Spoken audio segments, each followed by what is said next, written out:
Sud Radio, le débat de la semaine.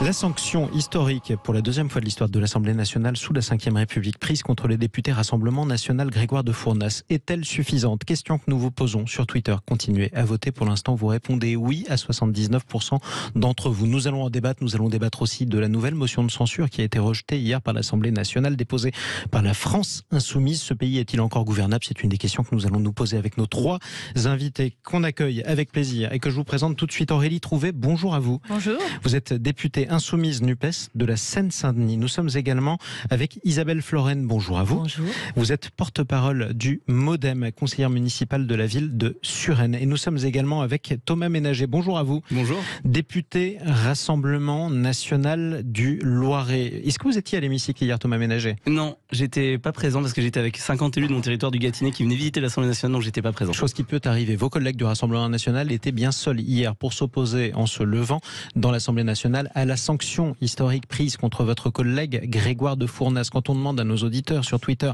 est-ce que cette sanction est suffisante, ils répondent oui, mais massivement à 79% d'entre eux. Est-ce que vous comprenez à minima l'indignation que ces propos ont pu susciter? Alors j'ai pu le comprendre les premières minutes, puisqu'il pouvait y avoir dans le brouhaha un doute sur ce qui avait été dit, mais dès lors que le procès-verbal de l'Assemblée nationale qui tient compte des débats était clair, il parlait qu'il retourne en Afrique. Il indiquait au moment même où notre collègue de la France Insoumise parlait du bateau que la vidéo était très claire. C'est-à-dire quand on le réécoute, un certain nombre de vos confrères de différentes chaînes l'ont indiqué.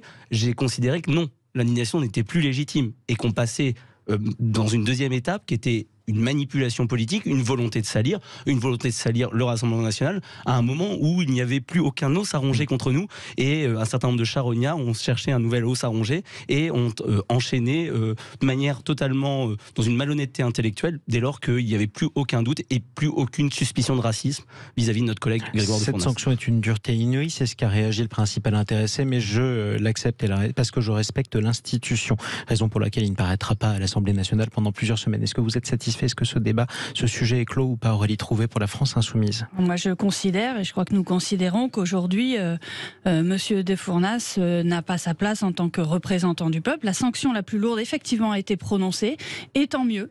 Voilà, je le dis, nous sommes satisfaits de cette décision, parce qu'il y a eu des propos racistes qui ont été émis dans l'Assemblée nationale. Nous avons tous entendu d'ailleurs, et j'étais juste derrière Carlos Martins Bilongo, nous avons tous entendu retourne en Afrique tous les députés de gauche et de droite, et peu importe que ce soit retourne en Afrique, qu'il retourne en Afrique, pluriel, singulier, ces propos sont tout autant racistes. Et nous le disons et nous le redisons, trier le peuple en fonction de sa couleur de peau, de son origine, de sa religion, c'est inacceptable. La République est une et indivisible. Et nous continuerons à combattre le racisme, la xénophobie, quels que soient les endroits. Et je le dis aussi, ça a été extrêmement violent, évidemment, pour Carlos Martins Bilongo, qui posait sa question au gouvernement. Vous savez que c'est un moment solennel, très important.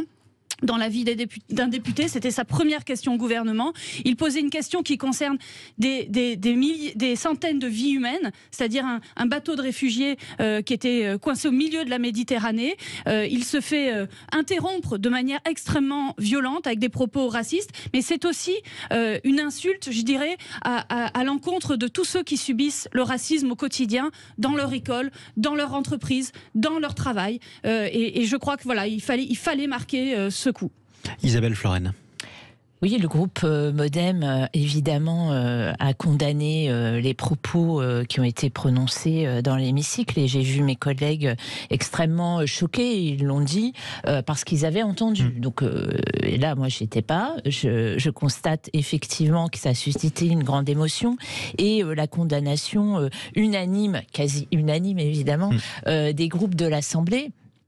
Il est important qu'il y ait une sanction et que le bureau ait prononcé cette sanction, sachant que, peu importe après, comme vous disiez, le pluriel, le singulier, Monsieur de Fournas est adepte de ce type de propos, malheureusement. Publiquement, à notre connaissance, c'est la première fois. En tout cas, oralement, pardonnez-moi.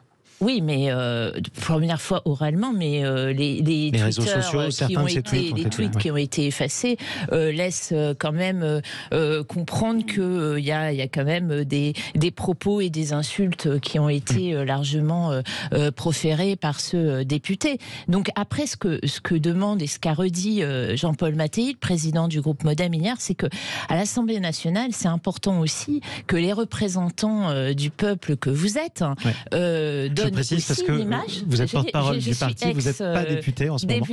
Ex-député, mais je l'ai vécu.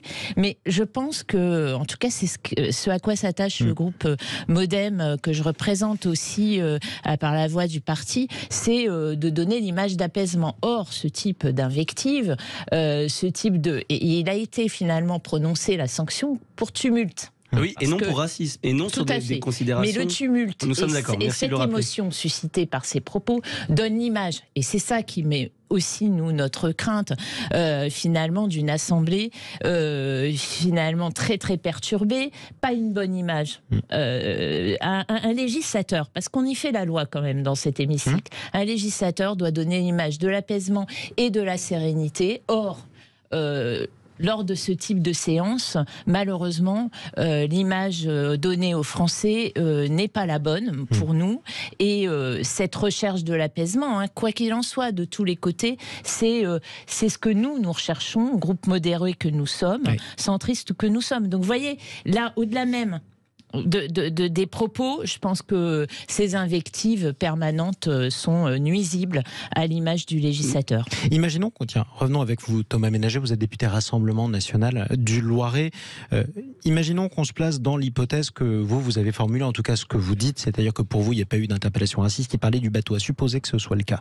Est-ce que vous, par exemple, vous auriez interrompu ce député, Carlos Martens Bilongo, lors de sa première question au gouvernement, première question de son mandat de député, alors même qu'il est noir, que ses parents sont venus d'Afrique, est-ce que vous lui auriez dit comme ça, comme l'a fait Grégoire de Fournas, que ce bateau dont vous parlez retourne en Afrique? Vous l'auriez fait, vous, ou pas? Alors après, on a tous nos personnalités, on est 89 députés, on est plus ou moins loquace, plus ou moins bavard dans l'hémicycle.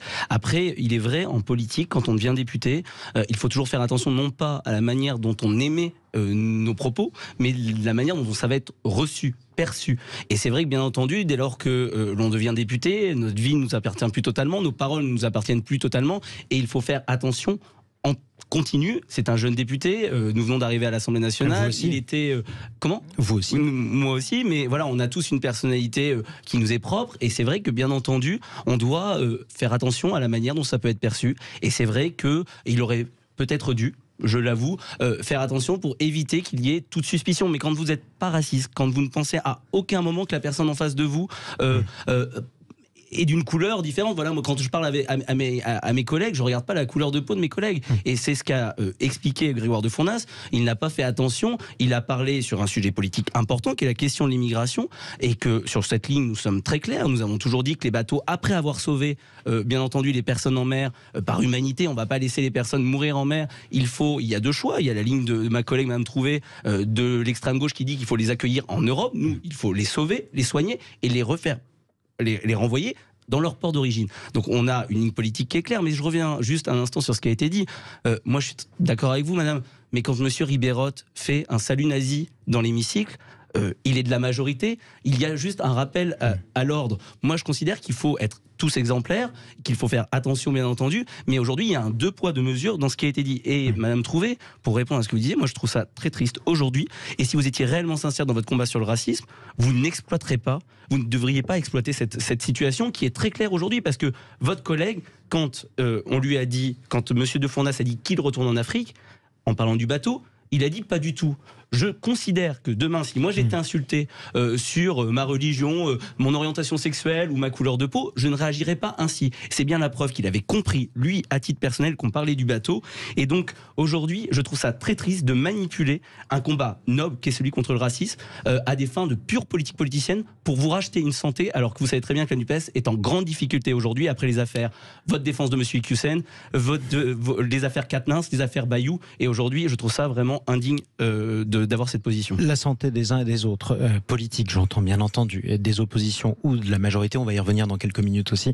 Dans un instant, la parole à nos auditeurs aussi, Olivier, qui nous appelle au 0826 300 300 dans quelques instants. Avant ça, la réponse d'Aurélie trouvée en quelques mots. Je crois qu'un tel moment, qui est très grave, où des propos racistes et xénophobes ont été dits dans l'Assemblée, et je rappelle que la sanction la plus lourde possible a été décidée à l'unanimité du bureau de l'Assemblée nationale, l'unanimité des députés de gauche et de droite, sauf le Rassemblement national. Par des opposants politiques. Un tel moment demande de la solennité. Et quand je vois qu'aucun député du Rassemblement national, aucun, n'a un message de soutien, ne comprend cette indignation, vraiment les bras m'en tombent. Qu'en plus vous en profitiez pour dire non mais Carlos Martens Bilongo n'a pas eu la bonne réaction face à des propos racistes. Non, il a compris les propos de notre collègue. Je vais vous dire une chose, Carlos Martens Bilongo a fait preuve d'une dignité exemplaire.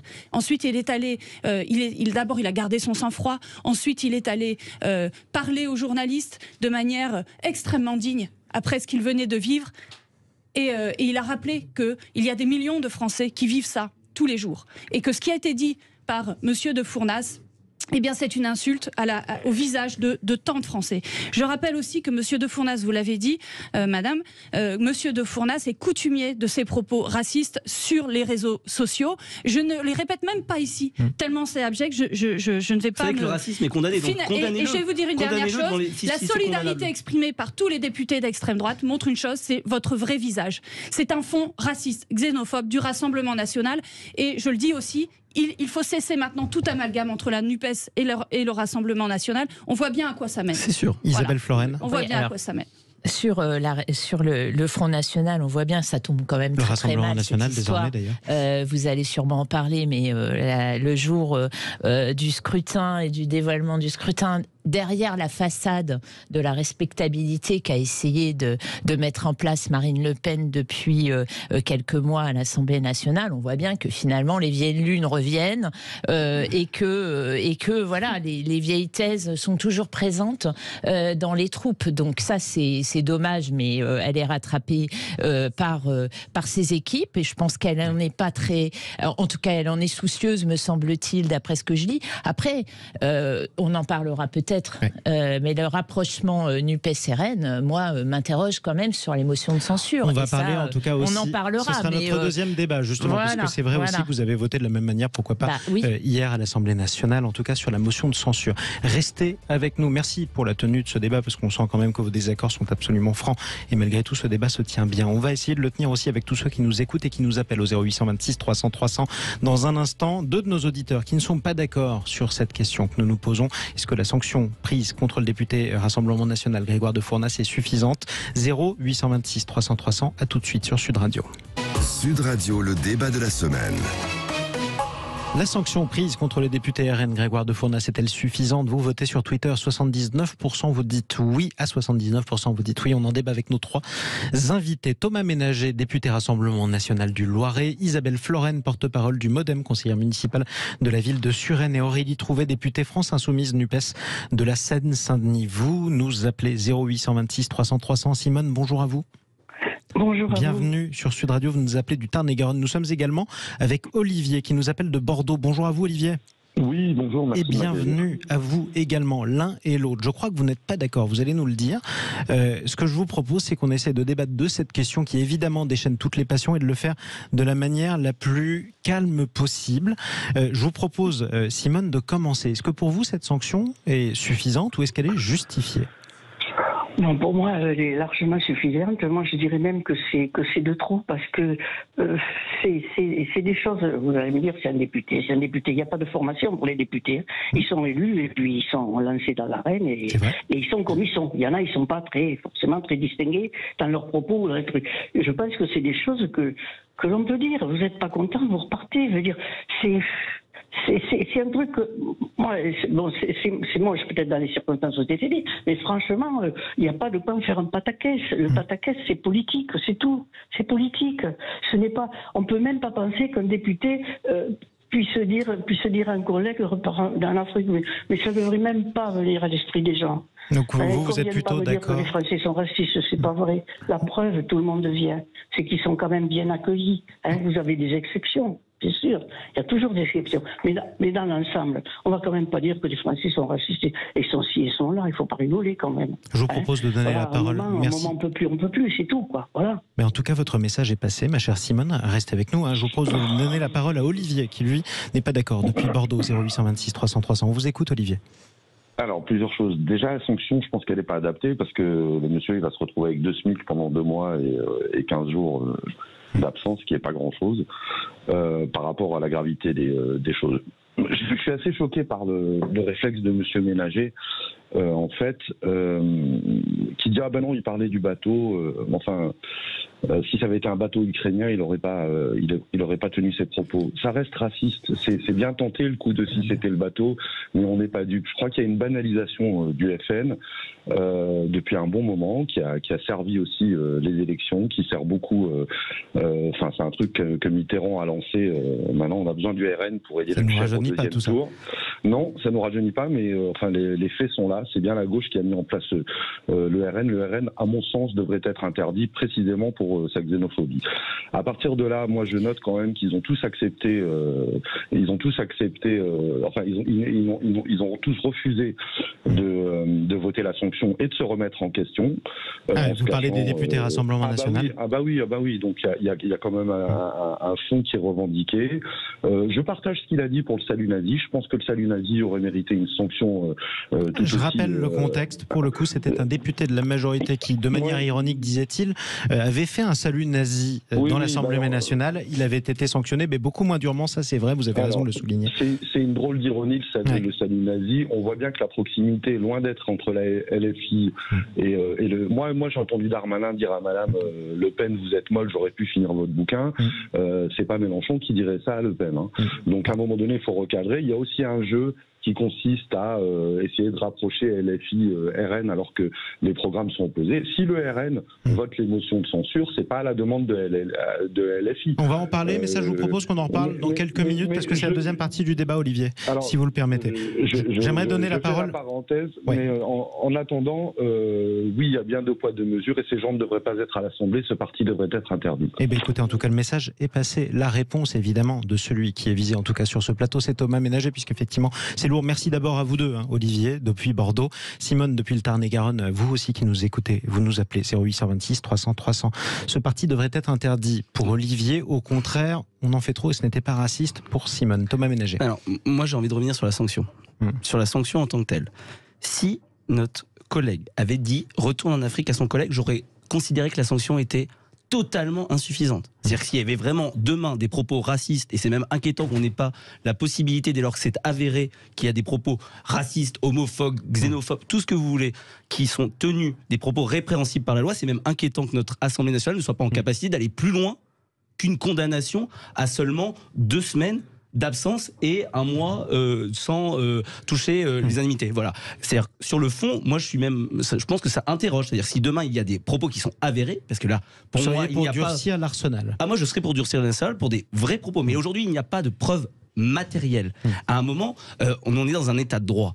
Il doit avoir des preuves matérielles. Et j'espère que la justice n'agit pas ainsi sur des vrais sujets, parce que, surtout à la période où il y avait la peine de mort, il y aurait eu des personnes à qui on aurait coupé la tête sans preuve. Aujourd'hui, moi, je suis très clair. Cette décision, c'est la décision d'un organe politique composé d'opposants politiques. On est dans une semaine où la République en marche, la majorité a fait des 49-3, les multiplie.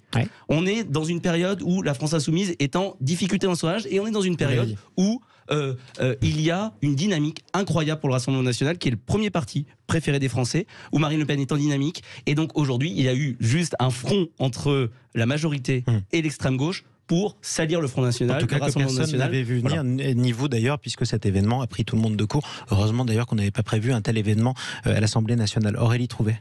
Oui, je rappelle que j'y étais, on a tous entendu retourner en Afrique, chacun peut se faire son idée d'ailleurs en réécoutant la vidéo. C'est pas votre métier, mais les sténos l'ont entendu. Je vous ai pas coupé, monsieur.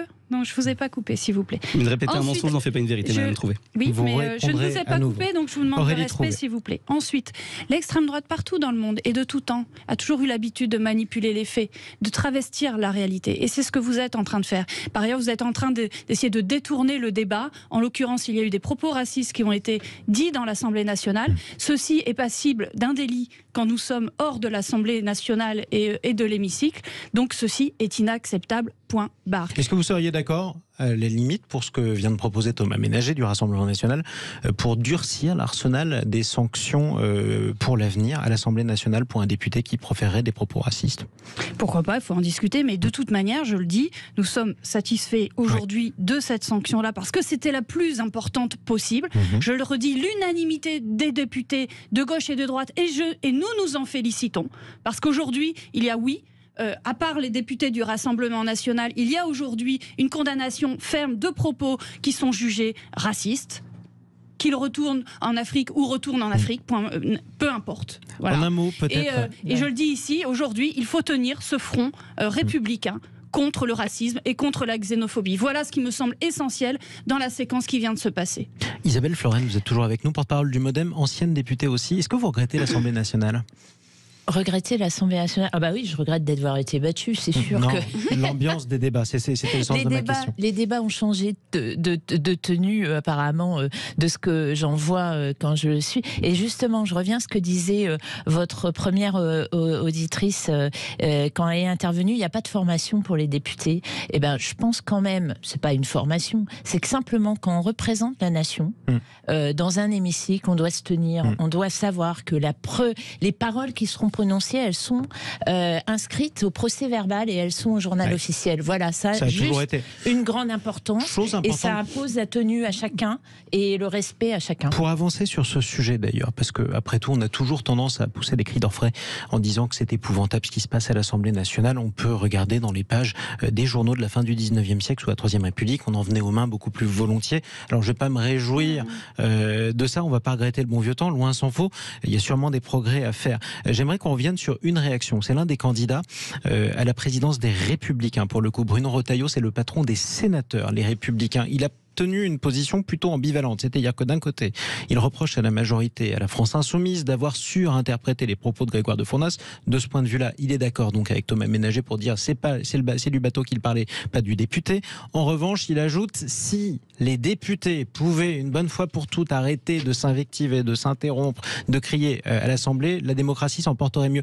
Vu qu'on ne sera pas d'accord, vous ne serez pas d'accord, pardonnez-moi, sur la réalité des propos et le sens des propos tenus par Grégoire de Fournas, j'aimerais qu'on en termine sur cet aspect, la tenue des débats à l'Assemblée nationale. Est-ce qu'au moins, vous pensez qu'il est possible d'avoir des débats plus calmes, plus dignes, plus ordonnés et plus studieux comme au Sénat? Aurélie Trouvé, puis Thomas Ménager. Ça n'est pas le sujet. Je veux dire, là, on ne parle pas de juste une invective. On est d'accord, j'ai parlé d'autre chose. Nous parlons d'une invective raciste, donc ça n'est pas le même sujet. Qu'ensuite, il y ait des débats passionnés sur le fond dans l'Assemblée nationale, oui. Qu'ensuite, il y ait des propos racistes ou des gestes racistes qui soient tenus, non. Voilà. Et je pense qu'il ne faut pas banaliser ce qui vient de se passer en disant c'est juste une invective. Ce que vient de faire Gilles Retailleau. Voilà. Bruno et je Retailleau, crois que tous les députés de gauche et de droite ont eu une réaction qui a été digne, qui a été de descendre. J'y étais, nous sommes descendus. Nous avons refusé de siéger tant que ce député était dans l'hémicycle et tant qu'il n'était pas sanctionné. Et encore une fois, je salue tous les députés de gauche et de droite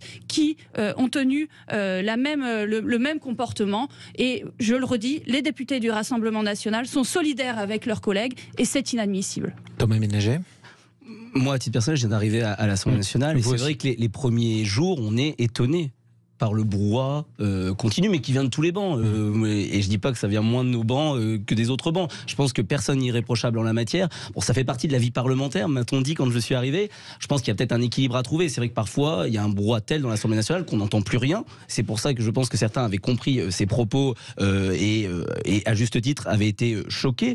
Mais moi, je suis pas d'accord avec ce qu'a dit Mme Trouvé. C'est-à-dire que pas peu importe, et c'est ce que dit M. Retailleau, pas peu importe, les mots ont un sens aujourd'hui. C'est-à-dire qu'on ne peut pas déformer les propos de quelqu'un, parce que sinon on condamne et il n'y a plus de liberté d'expression. Là, ces propos sont très clairs et comme ça a été dit par notre collègue du MoDem, très clairement, c'est dans l'histoire, c'est gravé au procès-verbal et dans l'histoire, il restera qu'il parlait, qu'il a dit et qu'il parlait, et qu'il a cité et qu'il a dit ses propos au moment où on parlait d'un bateau qui était en mer. Mais moi, je tiens quand même à rappeler qu'il y a aussi une volonté, notamment de la majorité, à la semaine où M. Darmanin propose une nouvelle filière d'immigration, et de la France Insoumise, d'occulter le débat de l'immigration, sur laquelle les Français nous soutiennent nos propositions. Eh bien, rappelons d'ailleurs que cette interpellation formulée par Grégoire de Fournas a été faite au moment où le député insoumis était en train de poser une question sur le sort des réfugiés qui étaient à bord d'un bateau. Ce sont des réfugiés qui tentaient d'accoster en Europe.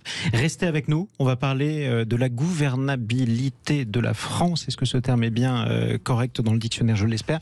En tout cas, 49.3, quatrième motion de censure hier rejetée par l'Assemblée nationale. Ce pays est-il encore gouvernable? Vaste question à laquelle vous pouvez répondre aussi au 0826 300 300. On en débat avec nos trois invités dans un instant. À tout de suite. France est-elle encore gouvernable? 4,49,3 en quelques semaines. 4 motions de censure. La dernière a été rejetée hier par l'Assemblée nationale, déposée par la France insoumise, soutenue d'ailleurs aussi par d'autres partis d'opposition, les écologistes, les communistes et le Rassemblement national, qui l'a voté d'ailleurs hier, mais pas par les socialistes qui font partie de la NUPES, mais qui n'ont pas voulu y prendre part pour, je cite leur premier secrétaire, ne pas banaliser la motion de censure comme le gouvernement banaliserait l'article 49.3. Bref, on en débat avec nos 3 invités. Aurélie Trouvé, députée insoumise NUPES de Seine-Saint-Denis, avec Isabelle Floren, élue municipale à Suresnes et porte-parole du MoDem, membre de la majorité, et avec Thomas Ménager, député Rassemblement national du Loiret. Dans un contexte comme celui qu'on vient de vivre, est-ce que ça vous a pas fait quand même tout drôle, Thomas Ménager, de voter la motion de censure déposée hier par la France insoumise?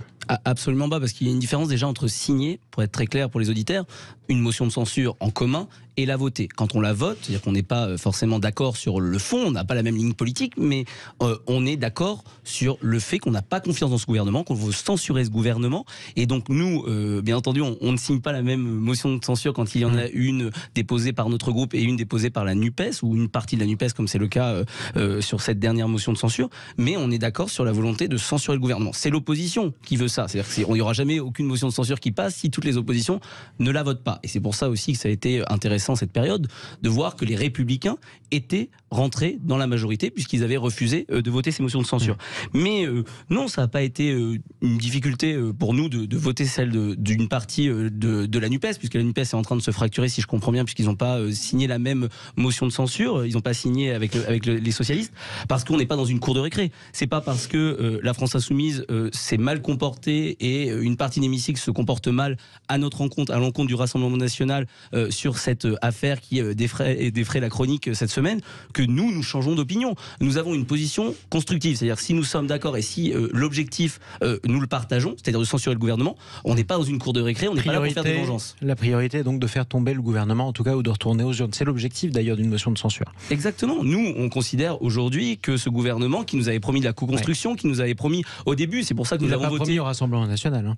Il l'avait promis, alors de manière incertaine. Alors c'est vrai que ça dépend qui, ça dépend dans quelles circonstances. Après, vous savez, moi je suis en commission des lois, le rapporteur a donné un certain nombre d'avis favorables sur la LOPMI à nos amendements ces dernières heures. Donc ça dépend un petit peu dans la majorité des sensibilités de chacun. Mais ce que je constate, c'est qu'aujourd'hui, il y a eu un message très clair qui a été envoyé à Emmanuel Macron et à son gouvernement, c'est le Rassemblement national, mais aussi les membres de la NUPES sont là pour participer, pour légiférer.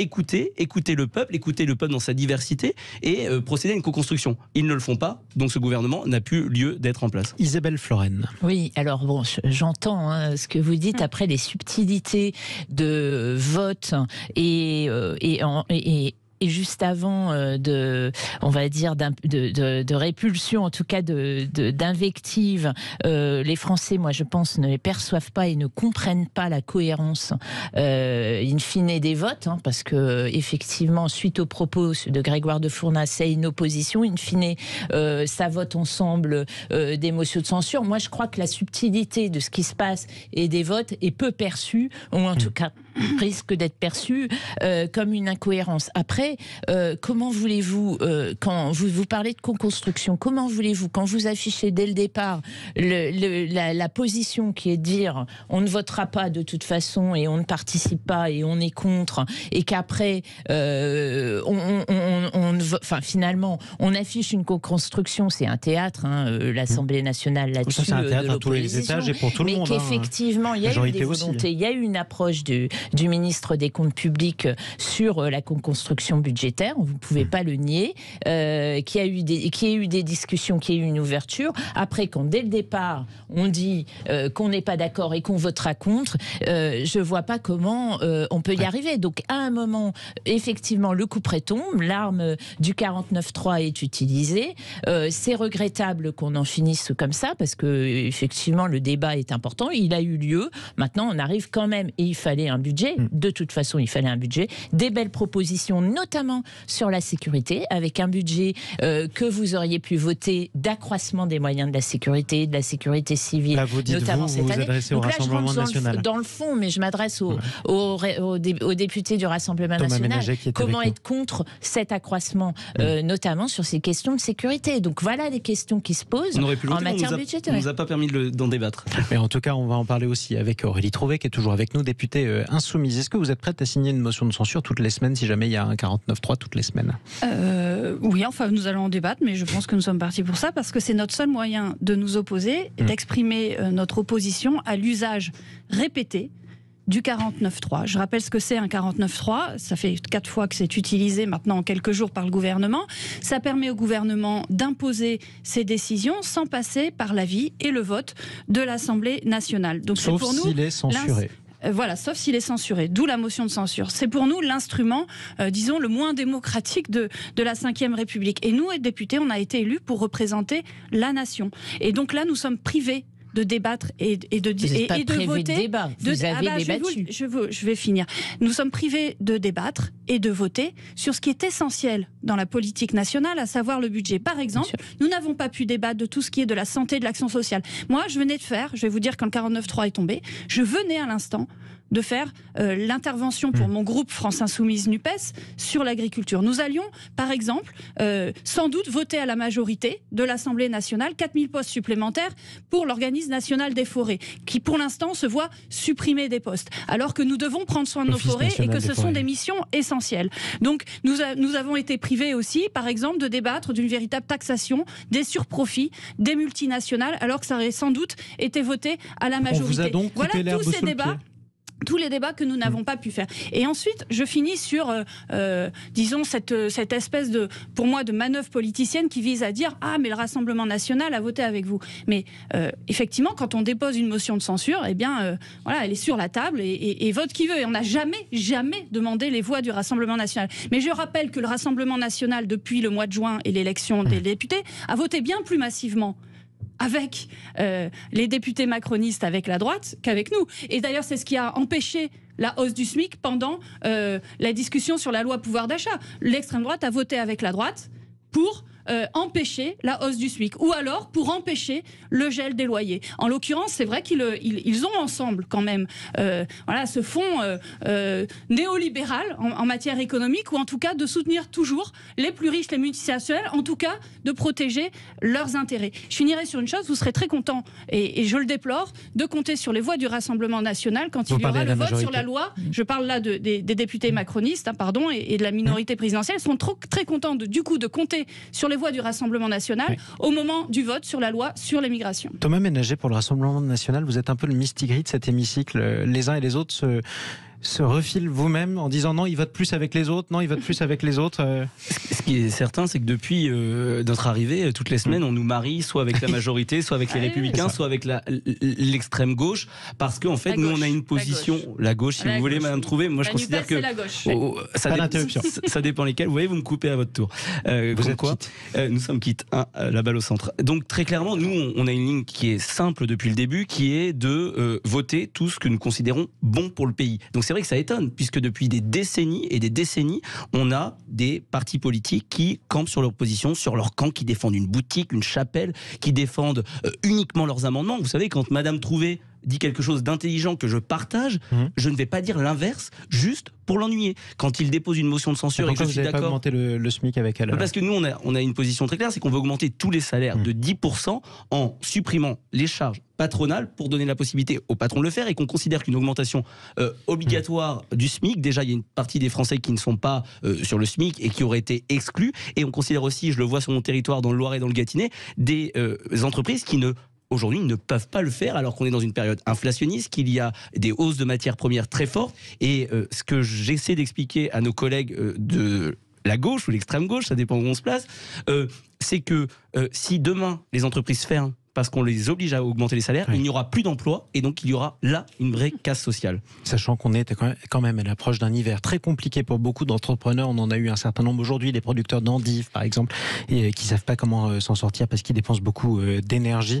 Est-ce qu'on va réussir à gouverner ce pays à peu près correctement et de manière stable, Isabelle Florennes, au rythme de 49.3 toutes les semaines pendant plusieurs mois ou pas ? Il ne pourra pas y avoir un 49.3 toutes les semaines. De toute façon, la Constitution et le règlement ne le permettent pas. Là, c'est sur les textes budgétaires. On est sur un système qui le permet pour les textes budgétaires. Non, il faut trouver, et ça a été le cas d'ailleurs cette nuit au Sénat, avec l'approbation d'un texte sur les énergies renouvelables. Donc on voit bien qu'au Sénat, on a pu trouver un accord et qu'il y a une partie de l'hémicycle qui a bien voté. Donc ça implique pour le gouvernement, pour l'exécutif, forcément une façon de travailler différente, et ça, c'est pas plus mal. Enfin, moi, je suis pour la démocratie et le parlementarisme. Quitte à être mise en minorité de temps en temps par... Écoutez, moi, je considère que le MoDem, je veux juste revenir sur l'amendement qu'on a fait voter. Sur les superdividendes, on a trouvé une majorité dans l'hémicycle avec des députés de la France Insoumise, avec des députés de droite, finalement, l'avis du gouvernement national, qui pour l'instant, qui n'a pas été retenu. Mais nous ne préjugeons pas de ce qui va se passer au Sénat et du fait qu'il puisse revenir à un moment dans l'hémicycle, dans une discussion, dans une réécriture. Non, mais ça veut dire que aussi aux parlementaires de faire des propositions qui permettent d'élargir les bases, qui permettent de sortir, parce que la question de la valeur, la question de la partage de la valeur, c'est un vrai sujet, et je pense que nous partageons, enfin, compte tenu des discussions que nous avons ce matin, nous pouvons avancer sur ces sujets et que les Français nous en seraient reconnaissants. Je vais vous demander 10 secondes à chacun, une phrase chacun pour clore ce débat. Aurélie Trouvé pour la France Insoumise. Je suis navré, on arrive au terme de cette émission. Peut-être pour revenir sur l'exemple pas forcément bien choisi par Isabelle Florennes. Eh bien, je et nous condamnons fermement les propos racistes de Monsieur Desfournas et nous nous réjouissons qu'il y ait eu un front républicain contre ce député Rassemblement National, et nous déplorons aujourd'hui ce qu'est le Rassemblement National vu la solidarité qui a été exprimée par ces députés. Et ce sera votre mot de la fin, Thomas Ménager. On sera revenu malgré tout à cette histoire qui aura beaucoup ému cette semaine. Ah oui, on voit que ça a surtout donné envie à la France Insoumise de se racheter une virginité sur notre dos, à la majorité aussi. Nous, on est là pour les Français, on a été élus pour les Français, c'est pour ça qu'on vote des mesures de partout. Les faits sont avec nous, la vérité est avec nous. Moi, j'invite les Français à aller voir la vidéo est très claire, ils verront bien qu'il n'y a aucun racisme de notre part, il y a juste une volonté de défendre les Français et d'avoir une ligne très claire en matière d'immigration que nous allons continuer à défendre. Merci à tous les trois pour la tenue de ce débat dans les circonstances qui étaient les circonstances présentes. Merci à vous Thomas Ménager qu'on entendait à l'instant, député Rassemblement National du Loiret, Isabelle Florennes, porte-parole du MoDem, Aurélie Trouvé, députée France Insoumise NUPES de Seine-Saint-Denis. Merci à vous. On se retrouve demain quant à nous dans le Grand Matin Week-end sur Sud Radio à partir de 7h, la suite de votre journée.